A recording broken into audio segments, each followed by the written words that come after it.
Think you're behind on your 401k? Well, you are not alone. Today, I'm going to walk you through the most recent 401k data by decade from your 20s through your 60s and give you a brutally honest look at how Americans are actually doing with their retirements. And I'll show you exactly what to do if you're behind or way ahead. All the numbers you're going to see today come straight from the 24th edition of Vanguard's How America Saves report, which looks at the behavior of nearly 5 million people with Vanguard 401ks.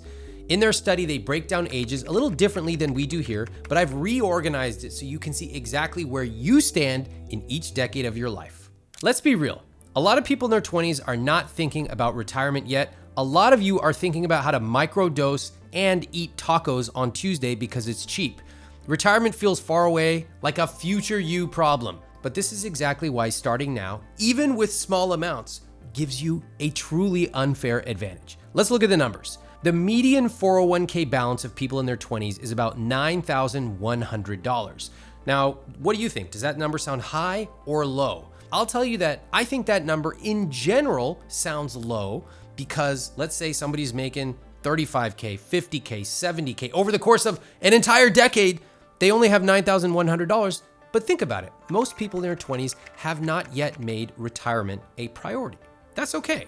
Some people have way more, about $24,800 on average, but that average is skewed by a few people with huge balances. So it's more accurate to assess your own balance based on the median number. Now, what's really happening here is simple. You're just starting your career in your 20s. You're likely switching jobs.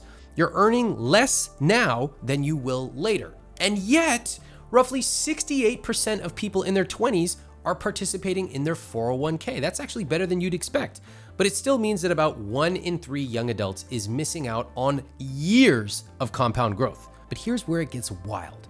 If your company doesn't automatically enroll you, participation drops to just 44% in your 20s. That is shockingly low. That's less than half. And it's not because people don't care. People do care about money. It's because, like flossing or like mobility workouts, retirement planning is something that most people just don't get around to.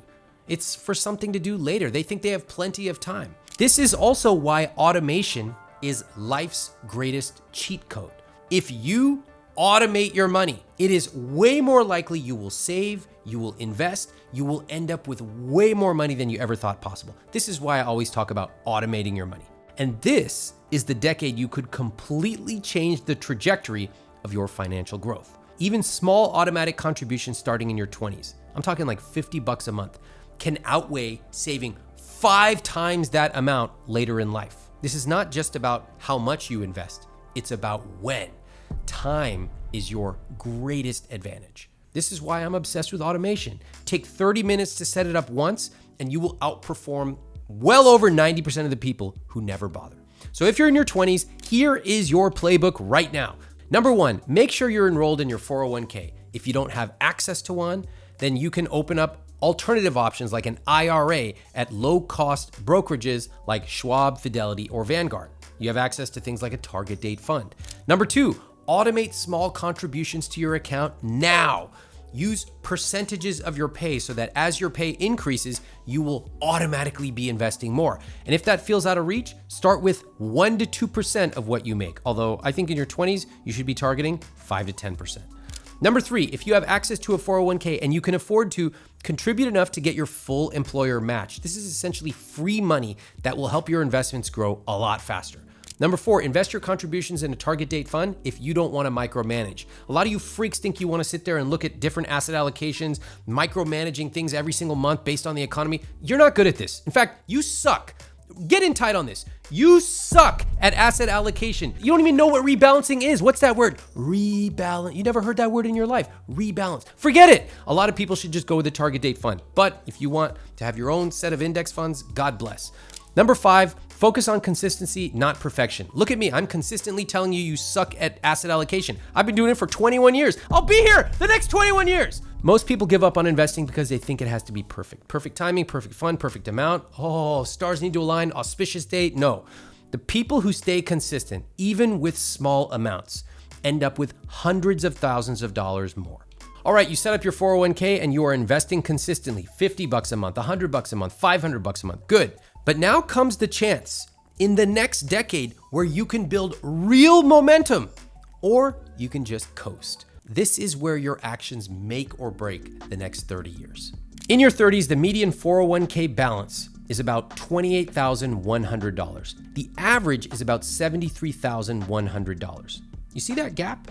The people ahead are those who started early, stayed consistent, probably made really big incomes, and made investing a priority. That's the decade where you're probably earning more than you did in your 20s, probably enjoying life a little bit more. But as you start enjoying your money more in your 30s, it's important to also keep investing a priority. That is how you make sure you stay on track, steadily building on that momentum in your 20s and still enjoying life. Please remember, I'm not the freaking noodle Scrooge sitting here telling you gotta get cheaper noodles, it's so expensive. If you compound that over 75 years, you actually spend an extra $37. No! I want you to earn more. I want you to spend more. I want you to have an amazing, rich life.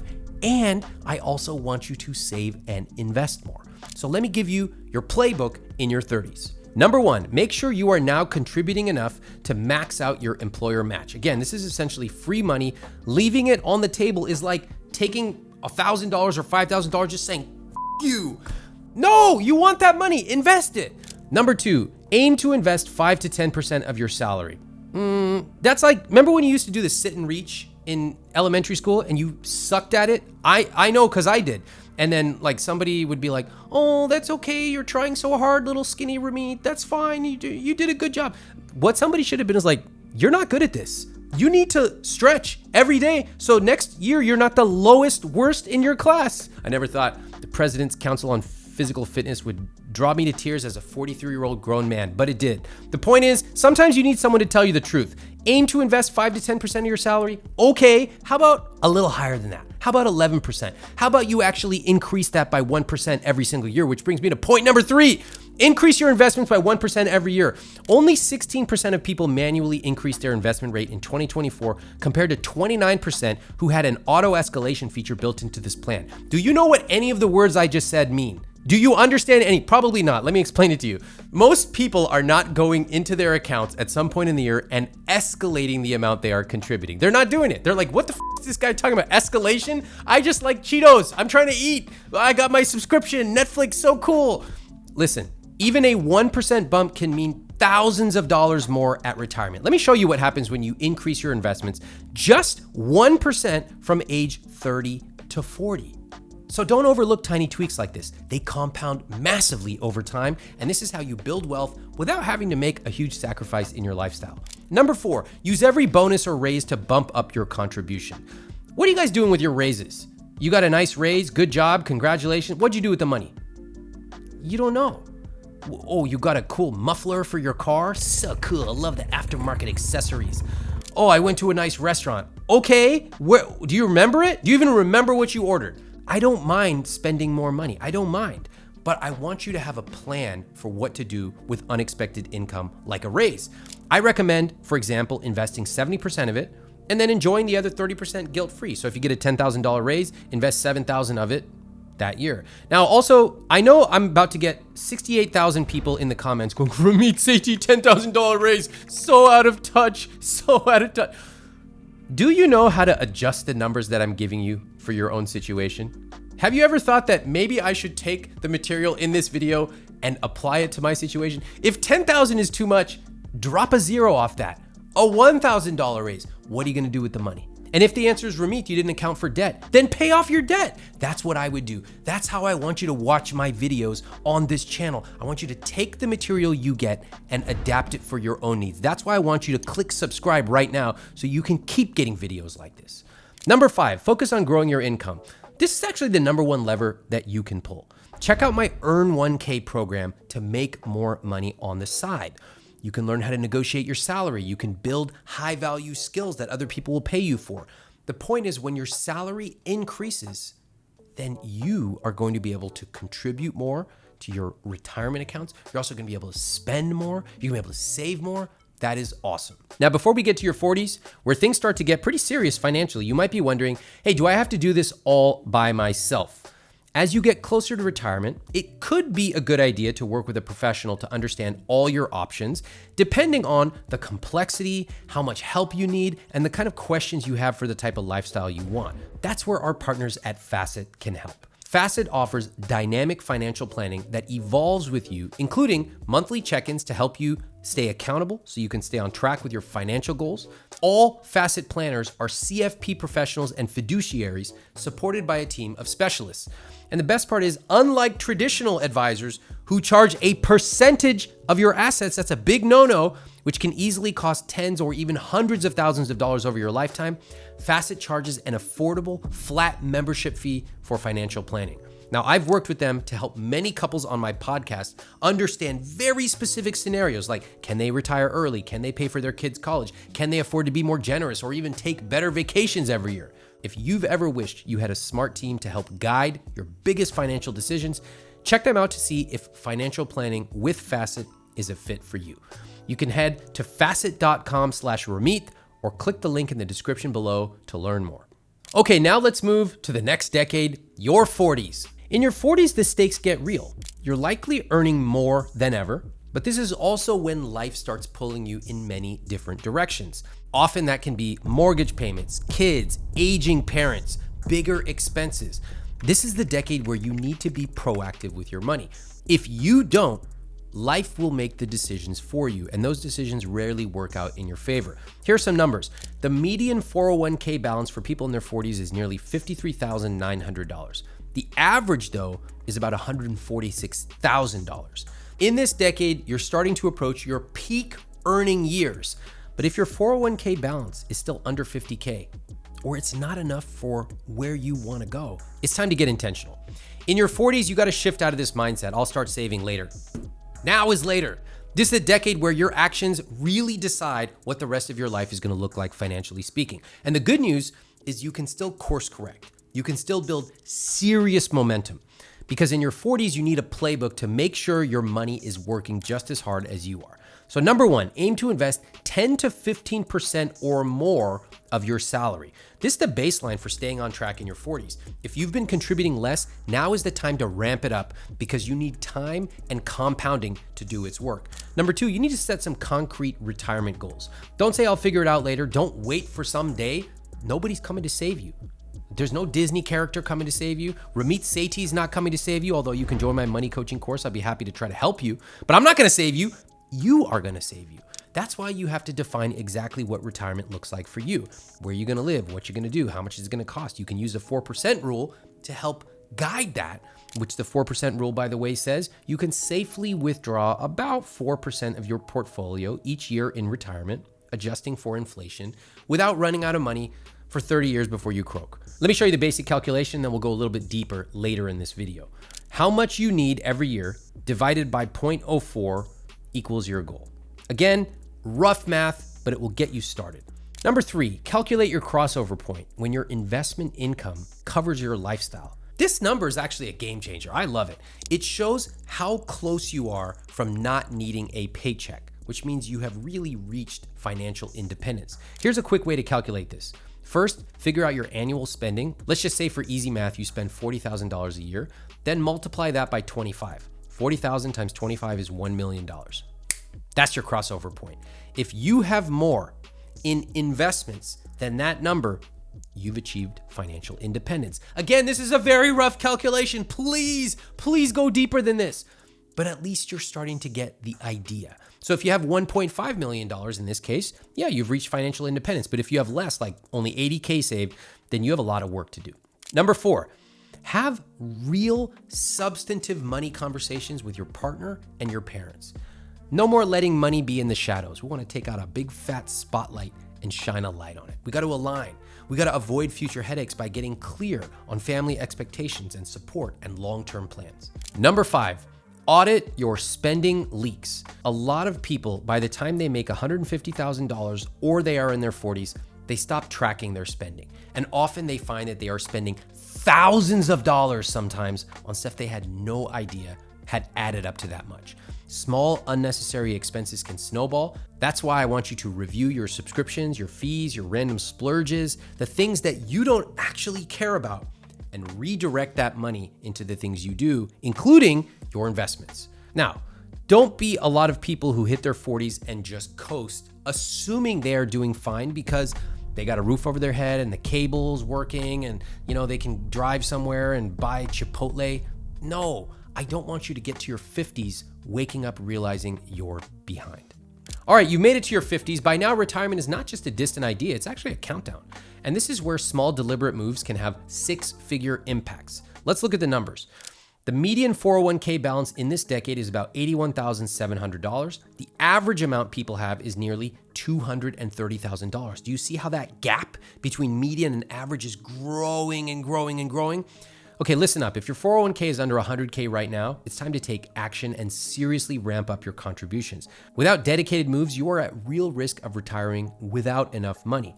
In your 50s, small tweaks can have six-figure impacts. For example, number one, max out your 401k and take advantage of catch-up contributions.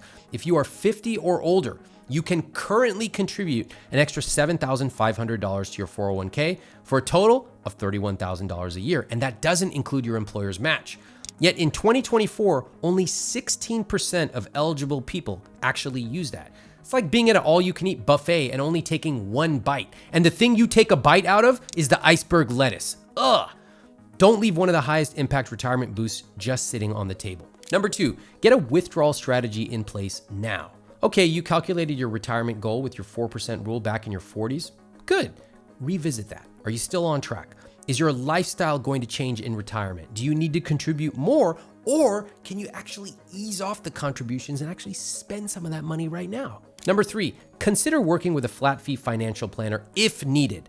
At this stage, as you start to approach retirement, the stakes get higher and higher. A good planner at this stage can help optimize taxes, manage withdrawals, and avoid costly mistakes that derail your retirement timeline. Remember, shifting into retirement mode and deaccumulation is highly technical. There are a lot of things you want to be aware of, including tax benefits, which sequence of accounts to withdraw from, when to take Social Security, and on and on. Number four, simplify your accounts and estate plan. What is it with you guys? Falling in love with the 68 accounts you have scattered all over the globe? Oh, I got my Bank of America from when I was a 15-year-old. I really love that account. So much nostalgia. What the f***?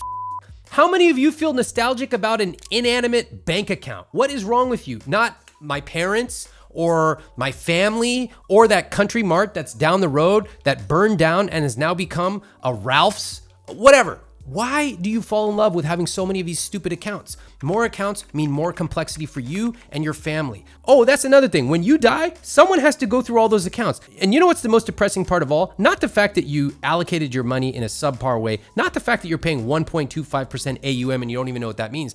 The worst part is they're going to open up some binder full of a bunch of accounts. There's going to be like 13 different accounts at big banks. All these banks are by the way, Bank of America, Wells Fargo, the worst banks on the planet. And they're going to be like, wow, maybe mom or dad had a bunch of money. And then they open up the accounts. They finally get access. They show your death certificate, all this stuff. Then it turns out each account has like 37 cents in it. It's like, geez, they couldn't even close the accounts. They made us take their death certificate to Wells Fargo, go through all this legal shit, and they only had $1.65 total. Oh my God.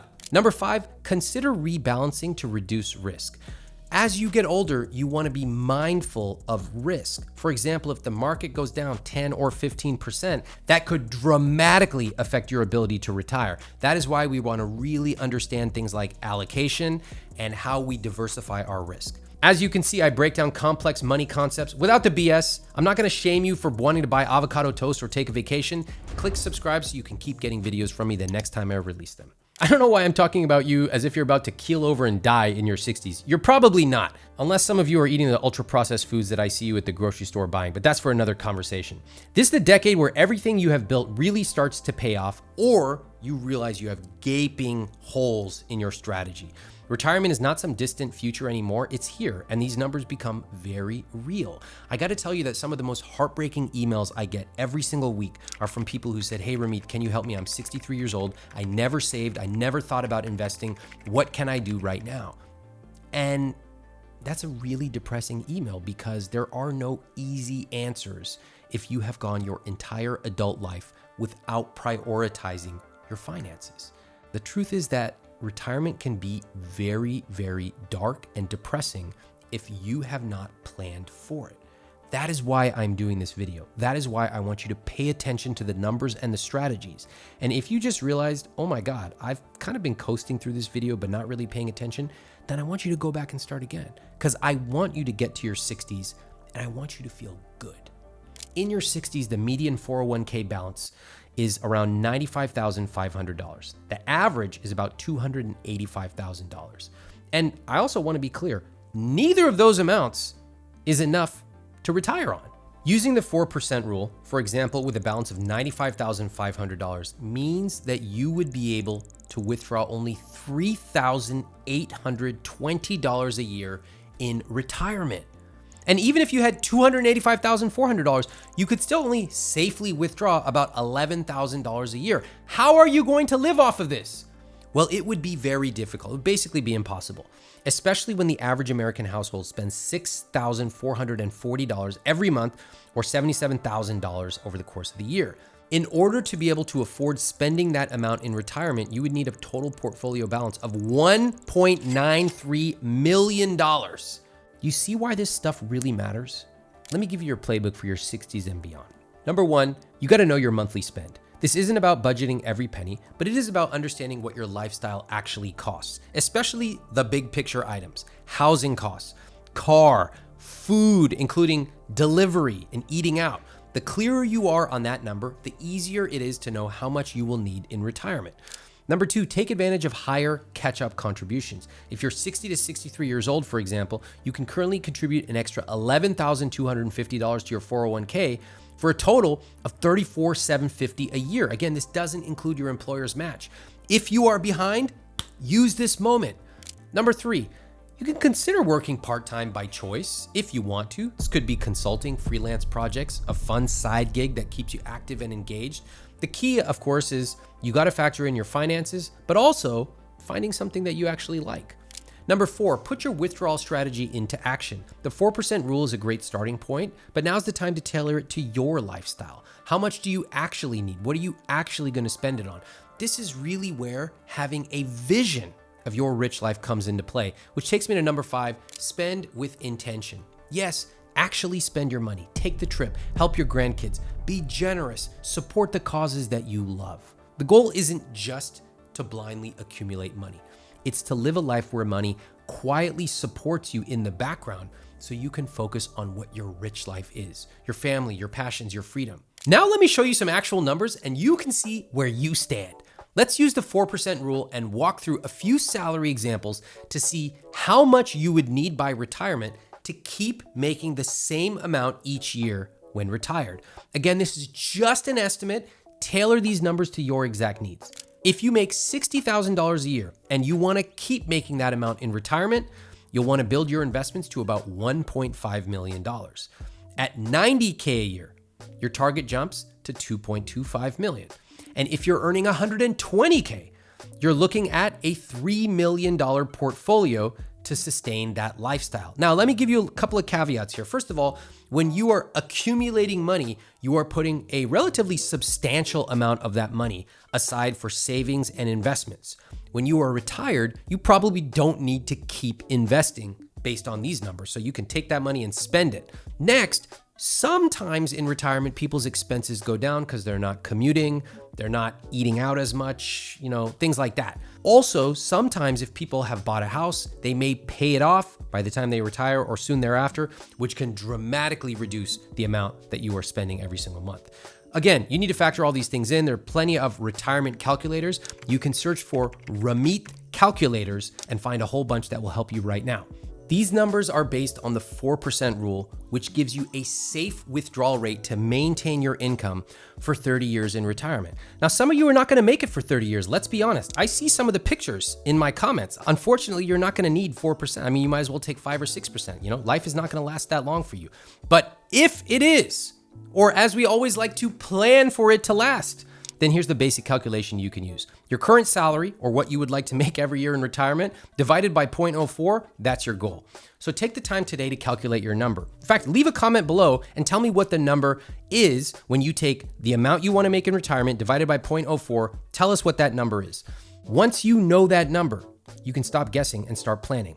If you're behind, don't panic, but also stop living in a fantasy world. You have a little bit of time. For some of you, not much. You need to start taking action today.